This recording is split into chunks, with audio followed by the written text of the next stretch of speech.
mohon maaf teman-teman, masih mute tadi. Oke, kita tadi udah pretest, sekarang kita lanjut aja ke pemaparan materinya. Ini teman-teman udah bisa lihat slide-nya ya.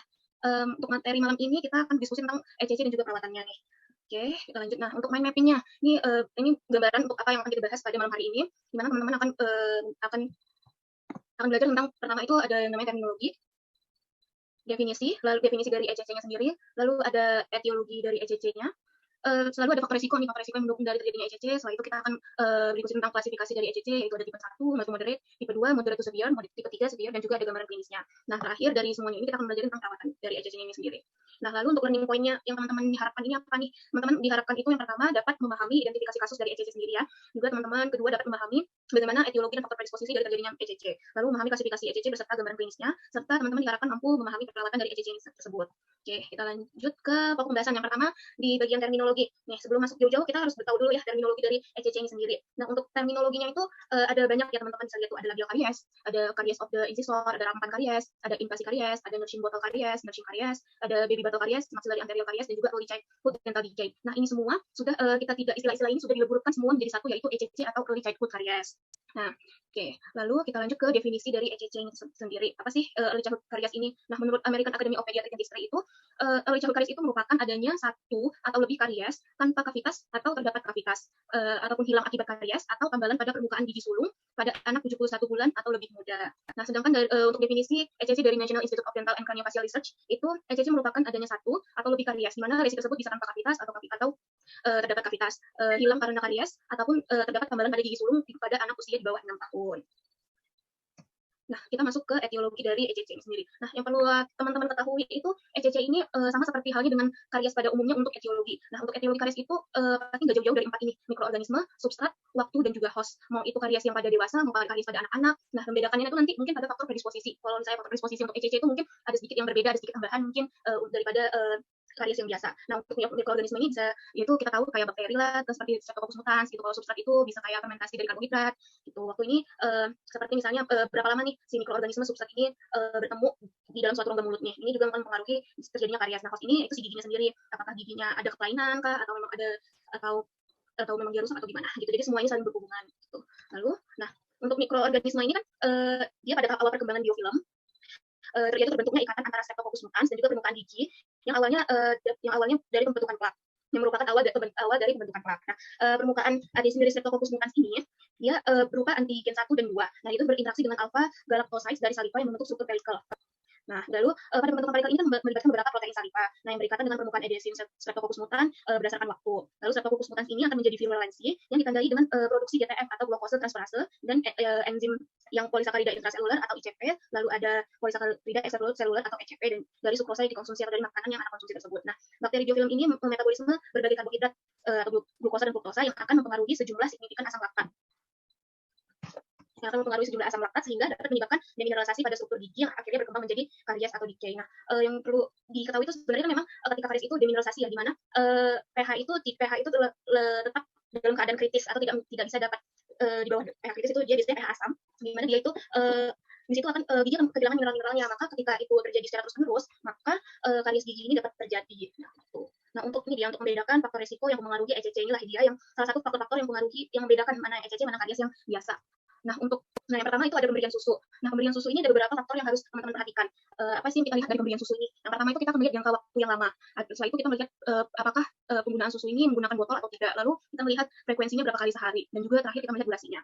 Nah, untuk jangka waktu yang lama, menurut Heriandi dan Syahrudin, menyebutkan pemberian susu formula selama 2-3 tahun dapat memberikan resiko terjadinya suatu karies. Nah, semakin lama suatu makanan yang mengandung karbohidrat itu berkontak dengan permukaan enamel gigi, semakin besar pula kemungkinan untuk waktu lamanya produksi asam di rongga mulut. Nah, bayangin aja teman-teman, kan anak-anak itu suka minum susu ya. Anak-anak tuh terkadang pun ada anak-anak yang sudah dari lahir sudah konsumsi susu formula ya, teman-teman. Yang kita tahu tuh susu itu ingredients tertingginya itu gula, karbohidrat. Nah, dia itu minum susu let's say dari dia umur 1 tahun sampai 5 tahun. Berarti udah 4 tahun nih, itu jangka waktu itu lama banget, dan juga itu akan terus berkontak dengan permukaan enamel gigi anak tersebut. Nah, itulah kemungkinan yang akan menghasilkan anak tersebut menjadi karies. Nah, lalu untuk penggunaan botol. Nah, untuk penggunaan botol ini, minum susu dengan menggunakan botol sampai tertidur akan mengenangi rongga mulut gigi untuk beberapa waktu dan jam. Di mana genangan susu pada rongga mulut saat tidur saat tidur menjadi substrat yang akan difermentasikan oleh bakteri menjadi asam, di mana pH plaknya itu menjadi di bawah 5 dalam waktu 1 sampai dengan 3 menit. Nah, semakin lama dan sering anak mengkonsumsi susu botol, maka potensi untuk terjadinya karies semakin tinggi.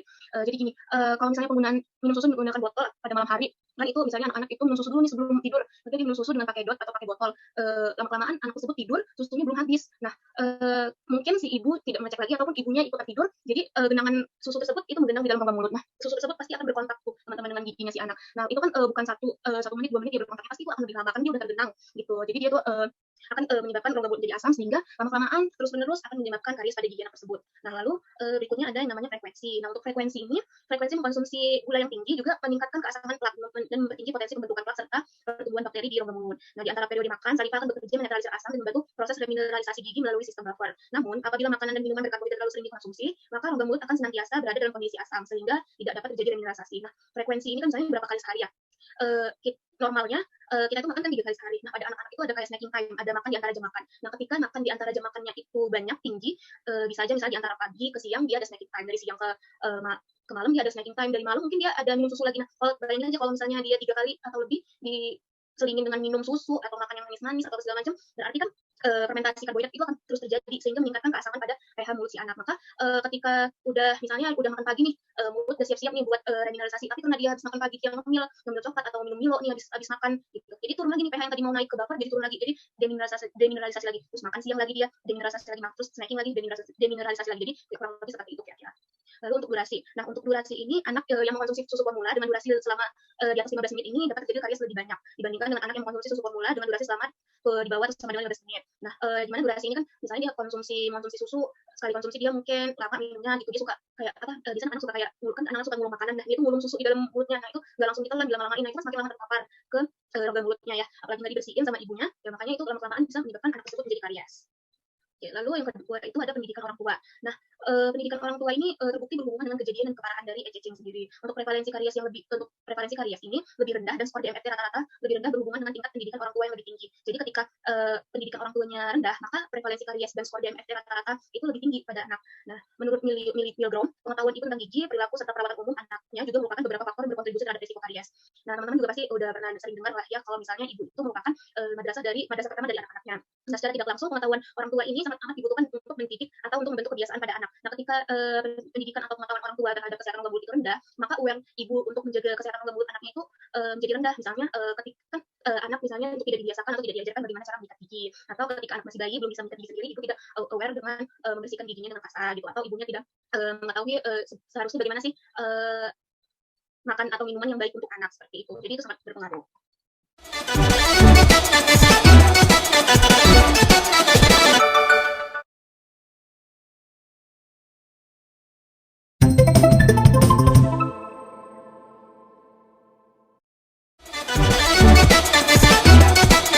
Nah, lalu untuk faktor predisposisinya selanjutnya itu ada faktor sosial ekonomi. Nah, pada anak-anak yang lahir dari keluarga yang berpenghasilan rendah lebih cenderung memiliki berat badan lahir rendah yang berdampak pada kesehatan mulut. Mereka juga memiliki lebih banyak kesulitan di sekolah dan kesehatan mulut yang buruk dapat meningkatkan ketidakhadiran di sekolah. Nah, pada anak-anak yang lahir BBLR atau prematur itu kan lahir udah kecil. Nah, udah kecil di mana gizinya itu rendah. Jadi akan berdampak pada beberapa kesehatan rongga mulut seperti misalnya enamelnya mengalami defek atau gimana atau apa gitu kan. Jadi ini akan lebih karena gizi buruknya tadi itu maka jadi menghasilkan enamel yang defek gitu kan. Maka dapat mempermudah nih untuk dari substrat-substrat atau mikroorganisme berkembang biak dan menjadi karies pada gigi anak tersebut. Nah, di mana status sosial ekonomi ini dapat mempengaruhi literasi kesehatan yang akan mempengaruhi kesehatan umum. Mana anak-anak dari keluarga yang berpenghasilan rendah cenderung melakukan kunjungan pertama ke dokter gigi pada usia yang lebih tua dan lebih jarang dan hanya jika ada masalah gigi yang sudah mapan atau kompleks. Nah, biasanya pada faktor sosial ekonomi kesulitan biaya karena perawatan gigi itu biasanya mahal. Jadi mungkin pada keluarga yang tidak mampu, anak-anaknya sudah memiliki gejala misalnya sakit gigi pada usia 2-3 tahun, tapi karena mereka yang mungkin masih belum mempunyai cukup uang, baru bisa ke dokter gigi umur 5 tahun. Nah, pada saat umur 5 tahun itu kondisi yang tadinya cuma sakit gigi 2 gigi pasti udah bertambah. Nah, makanya itu ini akan mempengaruhi untuk terjadinya atau menyebarnya dari si karies pada gigi anak tersebut. Nah, lalu kita masuk ke dampak akibat dari ECC. Nah, dampak dari akibat ECC ini apa nih? Akibat dari ECC itu berat badannya menurun. Kenapa nih berat badannya menurun? Karena anak-anak itu merasa giginya sakit, nggak mau makan. Karena giginya sakit, dia nggak nyaman, dia nggak mau makan. Berat badannya menurun, sehingga daya tahan tubuhnya pasti juga akan ikut menurun. Lalu kelamaan anak-anak menjadi sakit, sehingga sekolahnya menjadi terganggu. Nah, setelah itu akan berdampak biaya untuk pengobatan yang mahal. Kenapa? Karena bukan 1-2 gigi yang biasanya rusak, sudah banyak gigi yang mengalami kerusakan seperti itu. Nah, ini bisa teman-teman lihatnya. Ini semua itu dampak dari ECC. Nah, ini dulunya itu dia nggak kayak gini nih. Dulunya itu dia mungkin dari white spot, terus kecoklatan, terus bentuk kavitas. Lama-lama nih jadi tinggal sisa akar, sisa ini tinggal radix. Ini kan pasti sakit ya. Ini juga ada fistulnya di sini. Ini pasti anaknya udah merasa sakit. Nah, yang kedua nih dampaknya itu pas ada prematur loss. Dia tuh giginya tuh hilang nih, kropos copot sendiri gara-gara karies nih. Dan lalu ini pada molar sulungnya sudah dipasangkan SSC, Selliston crown. Nah, ini juga kan bukti bahwa dia itu sudah mengalami karies dini atau ECC. Nah, setelah itu kita masuk ke klasifikasi dari ECC. Nah, untuk klasifikasi ECC berdasarkan tingkat keparahannya itu terbagi menjadi 3. Yang pertama itu ada yang namanya tipe 1, yaitu mild to moderate. Nah, di mana mild to moderate ini lesi karies melibatkan gigi incisivus dan atau molar. Nah, biasanya pada tipe 1 ini disebabkan kombinasi makanan kariogenik semi padat dan juga oral hygiene anak yang buruk. Biasanya pada anak usia 2 sampai dengan 5 tahun. Nah, untuk tipe 2 atau disebut dengan moderate to severe, di mana terdapat lesi labiolingual yang melibatkan gigi incisivus rahang atas dengan atau tanpa karies molar. Nah, biasanya ini karena minum susu dengan botol, makanya dia lesinya labiolingual ada di depan dan ada di belakang. Tuh, ada gigi incisivusnya. Lalu juga dikarenakan karena oral hygiene yang buruk. Dan yang terakhir ada tipe 3 yaitu severe, di mana lesi kariesnya ini mengenai hampir semua gigi termasuk incisivus rahang bawah. Nah, disebabkan karena oleh makanan kariogenik dan oral hygiene yang buruk. Nah, tipe 3 ini biasanya disebut dengan tipe karies sampan, di mana dia itu sudah penyebarannya sudah parah, melibatkan incisivus rahang bawah. Lalu kita masuk ke bagian gambaran klinis. Nah, untuk gambaran klinisnya pada tahap pertama nih. Pada tahap pertama, terdapat garis-garis putih. White spot putih seperti kapur, opak. Ini disebabkan karena adanya demineralisasi pada permukaan gigi yang licin pada incisivus atas. Nah, biasanya ini terjadi pada anak usia 10 sampai dengan 20 bulan. Nah, pada tahap 1 ini lesinya masih dapat dikembalikan pada kondisi semula. Namun, kalau misalnya ini tadi white spotnya nggak dirawat, maka area putih tersebut akan berubah dengan cepat menjadi kavitas kuning kecoklatan. Jadi dia darinya putih, terus lama-lama kan warnanya kok udah coklat-coklat gitu. Nah, masuk ke tahapan yang kedua. Nah, tahap kedua ini terjadi ketika anak berusia 16 sampai dengan 24 bulan. Di mana pada tahap ini anak mulai mengeluh dan sensitif terhadap dingin. Orang tua mulai peduli perubahan warna gigi pada anak. Nah, pada tahap ini anak kan sudah mengeluh, misalnya dia kayak minum susu, minum yang manis-manis sakit ngeluh, minum yang dingin-dingin sakit ngeluh gitu. Nah, karena keluhan anak tersebut atau bahkan anak nggak makan, jadi jadi orang tua baru di sini dia aware, baru dia di sini sadar, oh ternyata anak aku ada masalah nih di giginya gitu. Jadi udah sampai ke tahap kedua ya, teman-teman sangat disayangkan baru orang tua aware dengan perubahan warna gigi pada anaknya. Lalu terdapat lesi putih pada incisivus ini berkembang cepat, maka terjadi demineralisasi enamel dan juga dapat terjadi sehingga dapat terjadi terbukanya dentin. Makanya anak tersebut sudah merasakan sensitif terhadap dingin atau ngilu saat makan ataupun minum yang manis. Nah, lalu pada tahap ketiga nih, tahap ketiga ini terjadi ketika anak berusia 20 sampai dengan 36 bulan, di mana lesi ini sudah meluas sehingga terjadinya iritasi pulpa. Anaknya mengeluh sakit ketika mengunyah dan meningkat gigi serta sakit spontan sepanjang malam. Nah, pada tahap ini sudah lebih ekstrem daripada tahap sebelumnya ya, di mana anak sudah mengalami sakit spontan sepanjang malam, di mana juga pasti yang perawatannya juga akan lebih kompleks daripada tahap kedua maupun tahap pertama gitu. Di mana molar pertama maksilanya itu sudah pada kondisi tahap kedua, sedangkan pada molar pertama mandibula dan kanimus maksila masih pada tahap inisial atau pada tahap awal. Nah, lalu ini pada tahap keempat nih. Pada tahap keempat ini terjadi ketika anak berusia 30 sampai dengan 48 bulan, di mana beberapa anak menderita tapi tidak dapat mengekspresikan rasa sakitnya, susah tidur dan tidak mau makan. Nah, lesinya itu meluas cepat ke seluruh permukaan enamel mengelilingi cervical dan dentin. Dalam waktu yang singkat terjadi kerusakan parah di seluruh mahkota gigi hingga terjadi fraktur, dan hanya akan kalau misalnya nanti teman-teman koas atau ada yang udah koas mau mencari pasien gigi anak nih, biasanya yang dapat itu kayak gini nih, udah depannya itu udah kropos-kropos gitu, atau bahkan ada yang udah tinggal sisa akar gigi. Nah, ini dia tuh anak itu pasti anak itu udah nggak mau makan, mulutnya pasti bau gitu.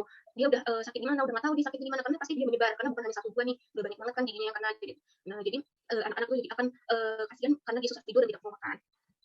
Lalu setelah kita mengetahui dari definisi faktor etiologi, faktor predisposisi, ada klasifikasi dan juga gambaran klinis, maka kita akan menilai bagaimana penilaian resiko terhadap si ECC ini tersebut. Nah, penilaian resiko ECC ini terbagi menjadi 3. Ada yang pertama resiko tinggi, resiko sedang, dan ada resiko rendah. Nah, pada resiko tinggi ini karakteristiknya bagaimana? Nih, karakteristiknya itu pada anak usia 6 tahun dengan catatan terdapat indeks skor plaknya itu 3, atau terdapat kavitas mencapai dentin, atau terdapat kerusakan enamel, atau terdapat kehilangan gigi karena karies. Nah, sedangkan pada anak usia 2 tahun atau di bawah 2 tahun dengan kriteria white spot. Lalu pada anak usia 12 bulan yang sudah mengkonsumsi gula. Nah, setelah itu ada anak yang minum minuman manis dengan menggunakan botol atau dot, dan anak usia 6 tahun yang mengkonsumsi gula dengan frekuensi yang tinggi. Nah, ini semua merupakan kriteria dari penilaian risiko tinggi ya, teman-teman. Nah, lalu ada risiko sedang.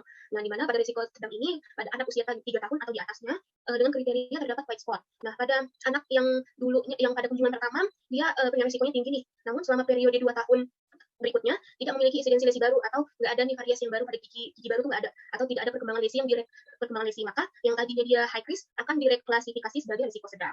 Nah, lalu ada yang namanya risiko rendah, di mana pada risiko rendah ini ada anak usia 6 tahun, di mana dengan kriteria tidak memiliki riwayat ECC dengan indeks skor plaknya di bawah 3, tidak mengkonsumsi makanan yang mengandung gula dengan frekuensi yang tinggi. Lalu pada anak yang misalnya pada kunjungan pertama dia diklasifikasikan ke dalam risiko sedang, namun selama periode 2 tahun terakhir tidak memiliki insidensi lesi baru atau tidak ada perkembangan lesi, maka direklasifikasikan kembali menjadi risiko rendah.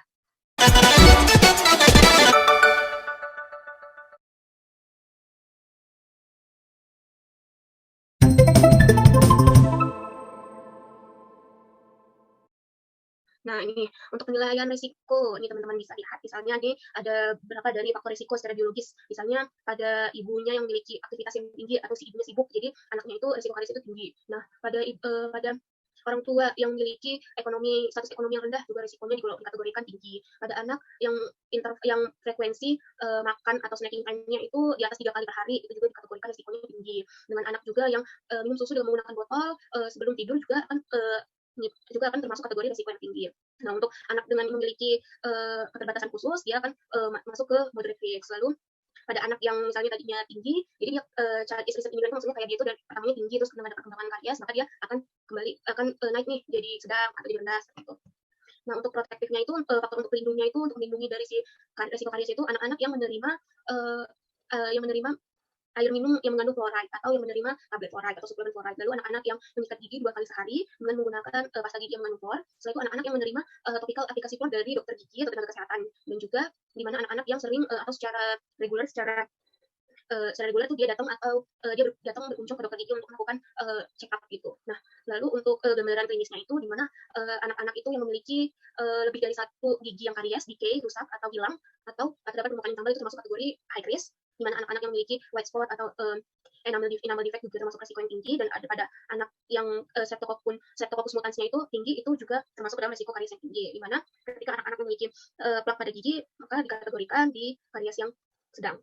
Nah, untuk penilaian risiko ECC ini kita panduannya itu bisa memakai formulir seperti ini nih teman-teman, ada biologic factor atau ada indikator penyakit atau faktor penyakit gitu, ada indikator yang mempengaruhi. Nah, ini tuh teman nanti diisi. Jadi ini tuh biasanya nanti dikasih kayak kuesioner nanti apakah anak ada aktivitas karies yang aktif, yes or no gitu, apakah ibunya aktif beraktivitas di luar, yes or no gitu. Jadi semua diisi maka akan didapatkanlah risiko tersebut tinggi, rendah ataupun sedang. Nah, selanjutnya kita masuk ke perawatan. Nah, untuk keperawatan sebenarnya perawatan pada karies ini sebenarnya sama aja ya, sama kayak perawatan yang pada umumnya. Misalnya kalau misalnya giginya yang berlubang sampai karies enamel jadi tambal kayak biasa, atau kalau misalnya karies atau dia udah minum dulu bisa pulpotomi, atau dia udah spontan pulpektomi dan sebagainya. Namun pada ECC ini kita fokus ke pencegahannya nih, pencegahan pada si anak supaya dari gigi yang rusaknya itu nggak menyebar, nggak makin banyak di rongga mulutnya ini. Nah, pencegahan yang pertama itu pencegahan primar, di mana pencegahan primar ini dimulai dari sebelum terjadinya penyakit, di mana ini bertujuan untuk mengurangi prevalensi ECC dari yang sehat seperti ini supaya tidak terjadi gigi yang karies seperti ini. Nah, di mana tenaga kesehatan, tenaga profesional memiliki peranan penting dalam fase ini untuk sebagai edukator, sebagai menginstruksikan kepada ibu, kepada walinya pasien untuk bagaimana cara untuk mencegah untuk terjadinya atau berkelanjutnya si karies tersebut. Nah, untuk pencegahan primernya itu kita dapat melakukan pembatasan asupan gula dalam makanan dan minuman untuk anak di bawah usia 2 tahun. Lalu dapat menghindari pemberian susu botol pada malam hari dengan atau minum yang mengandung gula. Lalu menghindari penggunaan botol pada bayi dan juga pemberian fluoride dari air fluoride, garam fluoride, dan juga susu fluoride. Nah, setelah itu kita menginstruksikan kebersihan mulutnya ini sangat penting, instruksi kebersihan mulut apalagi ketika anak sudah tumbuh gigi. Nah, ketika anak sudah pertama kali tumbuh gigi itu langsung harus dibersihkan. Ketika memang tidak bisa menggunakan sikat, maka ibu bisa diajarkan dengan membersihkan menggunakan kain basah seperti itu. Nah, untuk metode paling efektif dan terbukti dalam pencegahan karies itu yaitu dengan menyikat gigi dengan menggunakan pasta berfluor. Nah, orang tua ini harus kita ajarkan nih bagaimana menyikat gigi mereka dengan menyandarkan bayi ataupun membaringkannya di pangkuan dan kepala bayinya di antara kaki itu. Nah, lalu untuk pemberian fluoride topikal dapat diberikan di rumah dengan menyikat gigi anak 2 kali sehari dengan menggunakan pasta gigi yang mengandung fluoride. Nah, untuk jumlahnya itu sesuai dengan usia si anak, di mana anak-anak di bawah usia 3 tahun itu seukuran smear size atau 0,1 mg, dan pada anak-anak usia 3 sampai dengan 6 tahun itu berukuran sekacang polong atau 0,25 mg. Nah, ini untuk rekomendasi penggunaan sediaan fluor pada tabel ini teman-teman bisa lihat ada jenis sediaan fluor, ada air minum, ada tablet APD, ada kadar fluor air minum, ada varnish 2,26%, ada APF gel, ada obat kumur, dan juga ada pasta gigi. Nah, ini direkomendasikan berdasarkan usia dan batasan yang direkomendasikan dan terdapat batasan-batasan yang direkomendasikan. Nah, ada juga yang direkomendasikan berdasarkan risiko kariesnya. Teman-teman bisa melihat, bisa membaca kembali ini berdasarkan tabel ini. Nah, lalu kita masuk ke diet nih, di mana pada pasien yang terkena ECC, anak yang terkena ECC ini kita harus konseling diet agar yang tadinya dia makan di antara jam makan dengan frekuensi yang banyak, di atas 3 kali, akan jadi berkurang pelan-pelan sehingga dia tidak lagi sehingga pada tujuan akhirnya itu dia sama sekali tidak ada misalnya makan di antara jam makan gitu. Cuman itu semua akan dilakukan secara bertahap, di mana pencegahannya itu terhadap makan karyogenik itu merupakan pendekatan preventif. Misalnya yang tadinya dia ngemil susu Milo atau ngemil coklat bisa diganti dengan buah-buahan gitu. Nanti kalau misalnya setelah dia nyaman dengan ngemilnya seperti itu bisa dikurangin yang tadinya 5 kali bisa 4 kali, nanti dikurangi lagi 3 kali ya gitu. Jadi pelan-pelan dikurangi sampai dengan anak tersebut terbiasa dengan 3 pekan di antara jam makan. Nah, setelah itu bayi juga tidak dibolehkan untuk dibiarkan tidur dengan botol yang berisi cairan lain kecuali air putih. Jadi kalau misalnya anaknya mau tidur jangan sampai menggenang tuh susunya di dalam rongga mulut, atau kalau ketika misalnya anak sudah minum susu sebelum tidur, jadi setelah anak tidur rongga mulutnya dibersihkan dengan kain basah seperti itu. Lalu diajarkan menggunakan gelas sebelum mencapai usia setahun dan mulai dihentikan menggunakan botol pada usia 12 sampai dengan 14 bulan. Nah, lalu dilakukan pemeriksaan yang teliti, termasuk radiografi yang tepat dilakukan sebelum perawatan dimulai. Nah, setelah itu ada namanya pencegahan sekunder. Pencegahan sekunder ini mencegah perkembangan atau merangsang regresi atau kriminalisasi karies sebelum tahap aplikasi lesi. Nah, contohnya itu dilakukan pada pengaplikasian CCP, ACP pada white spot. Nah, setelah itu pencegahan tersier. Nah, untuk pencegahan tersier ini ada namanya manajemen pencegahan invasif dan invasif ketika terdapat kavitas dentin atau nah, contohnya itu pada di sumur itu kita bisa melakukan automatic restoration treatment atau ART. Nah, ini skema dari strategi pencegahan ECC dapat berupa dari home care, dari keluarga, dari ibu orang tua atau wali, ada tenaga profesional dan juga komunitas. Gitu. Jadi ini tiga-tiganya saling sama satu sama lain saling berhubungan, saling mendukung untuk memperoleh kesehatan si anak itu untuk memulihkan yang tadinya dia gigi kariesnya ada 2 supaya jangan 3 gitu. Supaya jangan ada bertambah seperti itu. Nah, ini protokol manajemen pendidikan karies pada anak usia di bawah 6 tahun. Nah, pada kategori rendah, dia ini dapat dilakukan recall pasiennya setiap 6 atau sampai 12 bulan. Lalu dapat dilakukan intervensi seperti sikat gigi dengan menggunakan pasta gigi berkandung fluoride. Nah, pada low risk ini kita nggak usah melakukan counseling diet, dilakukan fit dan pisosilan. Lalu dapat dilakukan lalu pada risiko rendah, pada risiko tinggi, terbagi menjadi pasien atau or parent engaged, ada yang pasien or parent not engaged. Nah, dua-duanya ini sama di recall setiap 6 bulan. Pada pasien engaged ini dia yang membedakan itu ada diberikan TAF profesional atau topical fluoride yang profesional dari dokter gigi setiap 6 bulan sekali. Nah, selebihnya itu sama seperti sikat gigi 2 kali sehari dengan pasta gigi mengandung fluoride dan juga mengkonsumsi tablet suplemen. Dua-duanya juga sama-sama dengan konseling diet dan juga sama-sama dilakukan fit dan pisosilan. Lalu dilakukan restorasi pada gigi yang membutuhkan restorasi nih. Nah, pada yang high risk itu di recall setiap 3 bulan sekali. Nah, dilakukan sikat gigi dengan presentasi fluornya itu 0,5%. Diberikan juga suplemen fluoride atau tablet fluoride dan juga diberikan TAF atau topical application for oleh dokter gigi setiap 3 bulan sekali. Gitu. Lalu dilakukan diet counseling dan juga disarankan untuk mengkonsumsi xylitol dan juga dapat dilakukan fit dan pisosilan dan dilakukan restorasi pada gigi yang membutuhkan. Nah, sekarang kita sampai di akhir yaitu pada kesimpulan summary. Nah, kesimpulan dari ECC ini kan merupakan penyakit multifaktorial akibat dari interaksi mikroorganisme kariogenik, paparan karbohidrat, diet yang tidak tepat, dan berbagai variabel sosial yang dapat mempengaruhi kesejahteraan anak sehingga dapat mempengaruhi juga kemampuan belajar dan kualitas hidup. Nah, rasa sakit akibat karies ini bisa berdampak negatif pada status sosioekonomi, juga dapat mempengaruhi pola tidur si anak, juga dapat mempengaruhi kemampuan anak untuk belajar atau melakukan aktivitas sehari-hari. Nah, oleh karena itu, pencegahan penyakit mulut dan promosi kesehatan mulut ini merupakan bagian integral dari pencegahan penyakit kronis dan program promosi kesehatan umum. Jadi, inti dari ECC ini lebih ke pencegahannya teman-teman gitu. Oke, baiklah untuk referensinya teman-teman kalau mau melihat lebih lanjut, lebih detail bisa dengan referensi yang ini yang saya punya ada beberapa jurnal dan ada textbook. Jadi teman-teman bisa melihat ke sini untuk barangkali mau lebih detailnya nih, mau lebih baca gitu, bahan bacaan sebelum tidur mungkin gitu.